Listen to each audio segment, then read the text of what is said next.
Welcome back. So the delineation of Warri federal constituency made up of Warri South, Warri Southwest, and Warri North local government area has been causing uproar among the ethnic nationalities that are represented in that area, especially between the Ijaws and the Itsekiri.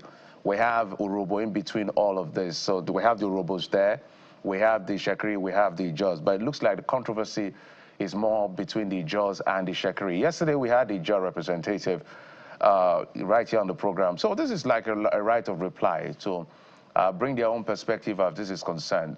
There were about 32 or so wards across all of the federal constituencies. 25 have been added to those, and now we have about 50 or so, 50-something wards, about 57 of wards across the 3 local governments. But from what has played out, the Itsekiri people are not happy, and they are feeling like they've been marginalized, and they are raising concern. INEC says they are not done with the exercise, that whatever concern you have, bring it to them, and maybe to look at it. Let's now bring in our guests, the secretaries, Itsekiri leaders of thought, Amorigboye Sonny Mene, who joins us from our Abuja studio. Honorable, thank you so much for coming on the program. Thanks for having me, Jeffrey. So, you know, a lot of people have spoken about this issue. Some have said that we cannot really understand the full context without the historical context. Some have used the word Warri overlordship or the Itsekiri overlordship. Some have said the colonial masters brought this contraption that is now causing a confusion. I've even heard people describe it as a mini Palestine-Israel situation in Delta State. But the core of the matter is that the Supreme Court has made a decision, ordered INEC say go and delineate, go to the field, find out who lives where and what communities each of this ethnic nationality have, and do your job. INEC said they've done their job, and apparently the Itsekiri people are not happy with INEC's job done so far. Maybe you tell us why.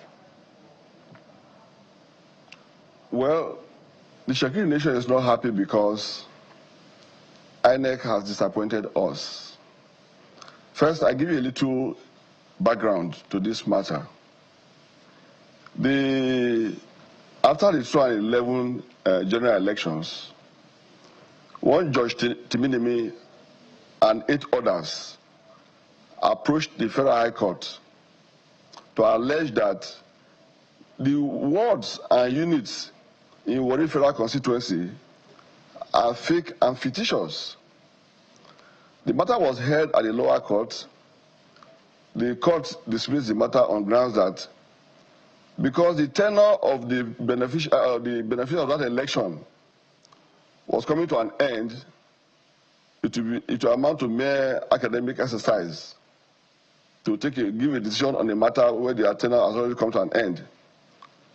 So they went on appeal, the same thing.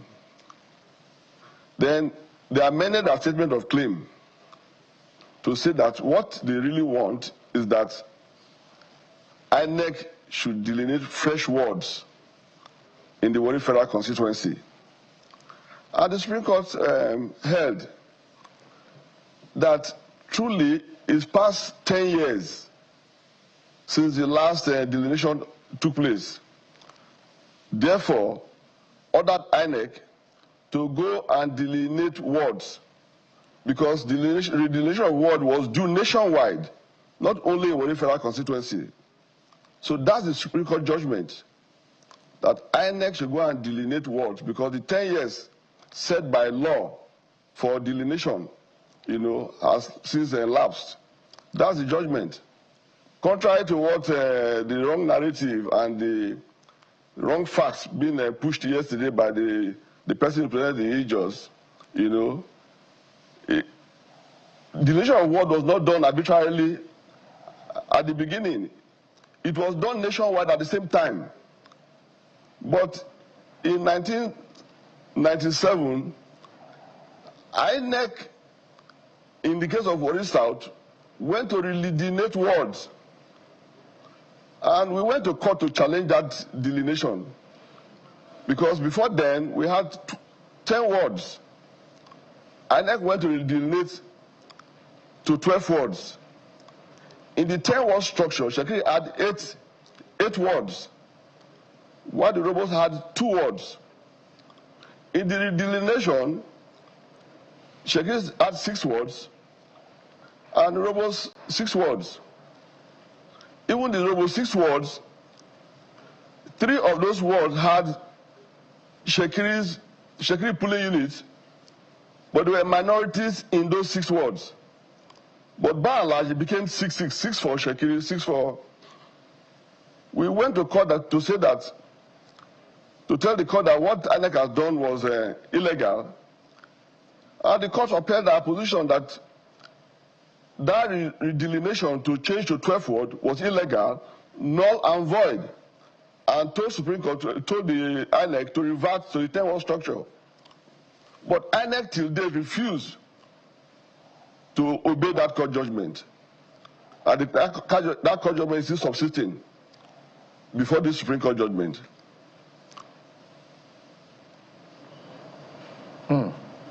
So, in just so that for context, so our audience will understand, before I bring in my colleagues. So, in the old, from what we have seen from INEC so far, which they say they have not finalized, in Warri Southwest, for instance, the Ijaws, it was 10 wards before. Ijaws had 4, and then the Itsekaris have 6. But in this new delineation, Warri, Ijaws people have, because now increased to 19 from 10, Ijaws has 14, while Itsekiri has 5. And then if we go to Warri North, Ijaws had, it was also 10 wards, Ijaws had 4, Itsekiri had 6. But in the new one that has increased to 18, Ijaws has 10, Itsekiri has 8. And if we go to Warri South, which has now increased from 12, the controversial 12, 10 to 20 now, we can see now that before now it used to be Itsekiri 6, Ijaws 6, Itsekiri 6, Urobo 6. But now it's Itsekiri 8, Urobo 9, and Ijaws 3. That is the distribution according to what we have seen so far. So it means that for now, based on the federal constituency arrangement, I think Ijaws is in the majority in terms of ward with 27, Itsekiri is like 20, is like 21, and then Urobo is like 9. From the Itsekiri's people's point of view, what would have been fair by INEC?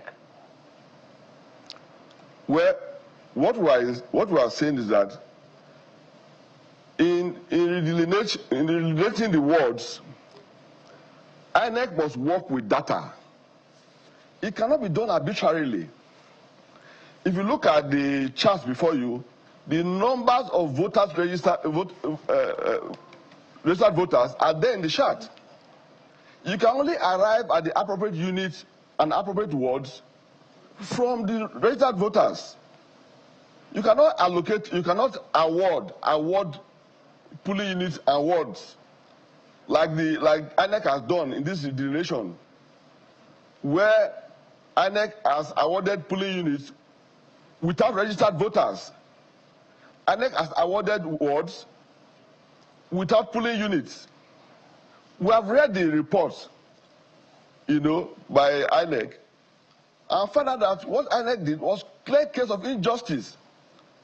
How do you collapse the wards of Itsekiris? For example, in Warri Southwest, Ajudaibo and Akpapa were 2 separate wards. You collapse them. Orere and Ugbodo, you have 60 units. 60 units. Where the law says that, or the regulation says that you cannot have more than 50 units per ward. Yet you have Orere 60 units. Ugbodo 60 units. Now, in this 60 units, you use 7 units or 4 units to create ward for the Ijaws. Why you use 60 units to create ward for Itsekiri? Where is the justice in that? You come to Warri South. You say you are creating 3 wards for the Ijaws. The Ijaws don't have presence in Warri South at all.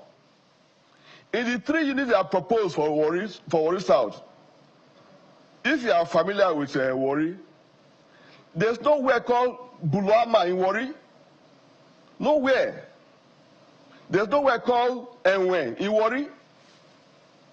The 2 units, they are proposing 7, they are using 7 units for the Bulama ward and Ewe ward. There are only 2 units for Ewe ward. Those 2 units were brought from Warri Southwest. The law does not allow you to bring units that are still in Warri Southwest to create wards in Warri South. The primary school and the town hall, which they have used as the 2 units for Ewe Hall, are still, as we speak with you, in Warri Southwest local government. Who does that? The other ward, the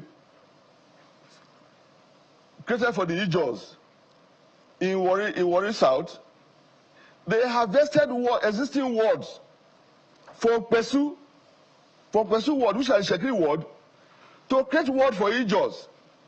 Then they went to Warri GRA to harvest wards, polling units, to create a ward for Ijaws, because they don't have president, they don't have units of their own in Warri.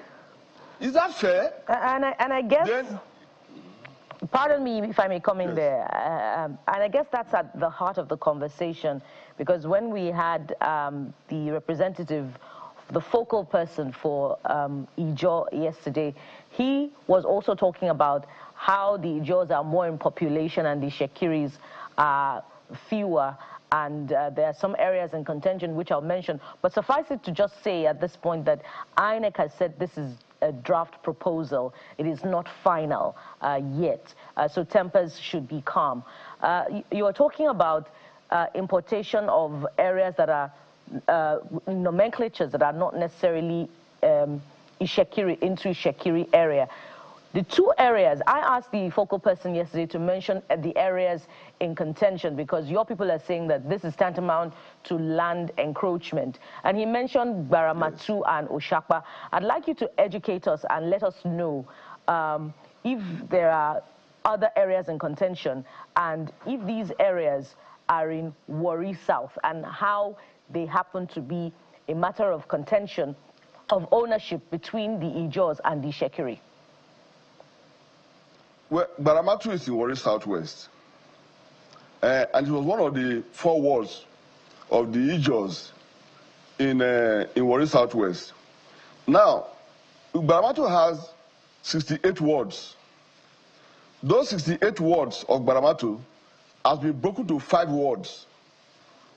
Orere has 60 wards. Oh, sorry, 60 units. 60 units. Baramatu has 68 units. Those 68 units have been broken into 5 wards. Orere has 60 units. The 60 units remain 1 ward. Borodo has 60 units. The 60 units remain 1 ward. What kind of things? And in their own guidelines and criteria for creating wards and polling units, they get those guidelines to us. They say all wards and units must be proportional, which means they must approximate each other. So how do you use 4 units to create ward for Ijaws and use 30 units on 25 units to create ward for Itsekiri? What kind of justice is that? See, you talk about land grabbing. What INEC has done when they went, we followed the field work. INEC went to field work to take longitude and latitude of communities that does not exist on ground. So at the end of the day, how did they determine, by the area view they showed to us and the longitude and latitude of communities that they've captured, how did they determine the population of the area and the registered voters in those areas? I'm a job planner by training. INEC has allowed itself to be misled by the Ijaws in their bid to land grabbing and creating territories for themselves, which they have no basis to claim. Honorable Mene. This is what is going on. Yes. I understand that this is a very thorny issue, and I know that this is an issue that has lasted for a long time and has split the ethnic groups. But just to bring people up to speed, just in case you're wondering, what is this delineation that we're talking about? It's basically deciding which area or which community, and in this case, which ethnic group gets how many wards based on the polling units they have. It's an electoral tool to make election process easier. So the voting is conducted in polling units, collated in the wards, and eventually added up. So basically, that's the point of this conversation. And for people who are wondering, why is this such a big deal to you? How does this put you at a disadvantage when it comes to governance, the economy, you know, and other major issues? How do you think this may put you at a disadvantage? And we should reiterate yet again that INEC said it hasn't made a final decision. So speak to us about what disadvantage you think this puts you, and also more importantly is the tension, the ethnic tension, this dimension now that we're seeing, because it looks like if this is sorted, there will still be some sort of bad blood between the two ethnicities. What INEC has done by this proposed delineation is to deny us electoral representation at all levels of governance in Nigeria. If this proposed ward delineation is upheld, Itsekiri cannot have local government chairman. We cannot have a House of Assembly member. We can't have a House of Reps member. Since 1999, we have not had a senator, which means they want to, even though the three Warris are the homeland of Itsekiri people, Itsekiri and Iwere are synonymous. Warri is a corruption of the word Iwere, which is a domain of the Itsekiri people. So what INEC has tried to do now is to deny Itsekiri representation at any level of governance. And that is very difficult to understand. So what we are saying is this: INEC, you cannot afford to be arbitrary. You must work with data available in your own records. You are supposed to do the delineation based on valid registered voters, and you are only responsible for electoral management. Ownership of land, INEC is not court that determines who owns where. We have gone to court to do all that, and we have all the judgment to say that we own where we claim to own. INEC now cannot want to redefine ownership of territory when it's not the court of law. In giving the field report, they showed us area views of Ijaws communities up to Ondo State. Then they said they captured points, you know, as part of the field report. What's the nexus between your captured point and your area view of communities to registered valid voters, for which are supposed to manage and administer how they should vote confidently? There's no nexus.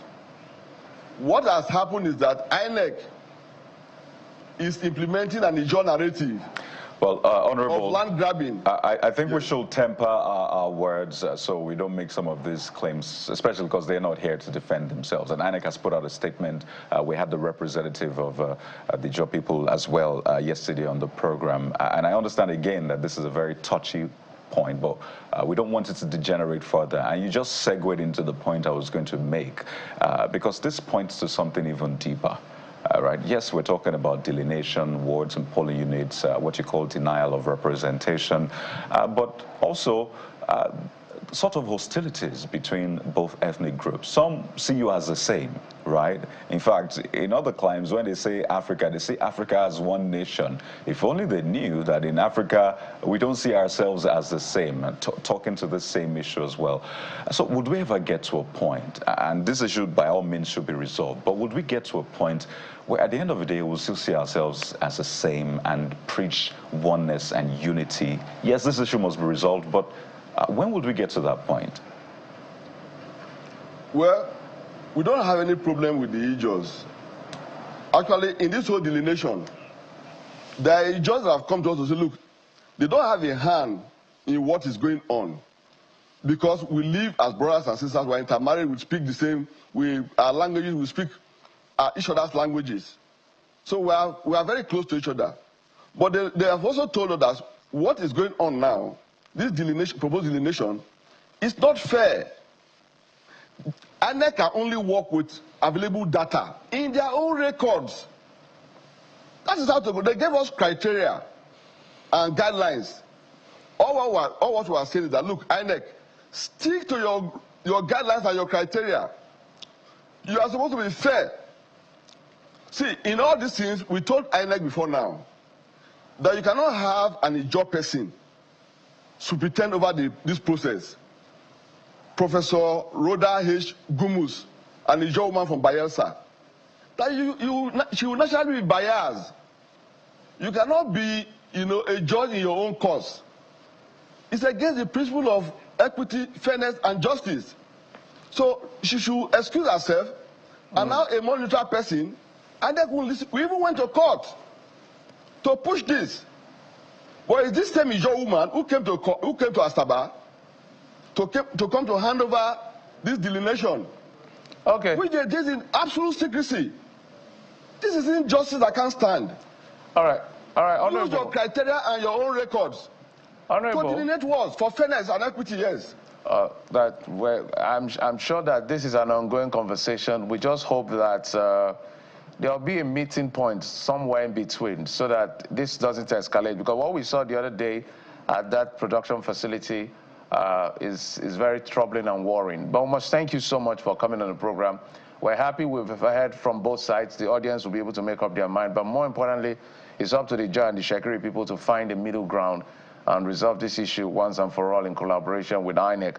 Honorable Amorigboye Sonny Mene is the Secretary Itsekiri Leaders of Thought. Secretary Itsekiri Leaders of Thought. Thank you, sir, for coming on the program. Thanks for having me. Absolutely. All right, we'll take a quick break now, and when we come back, we'll build on to other national issues right here on the program. Join us again.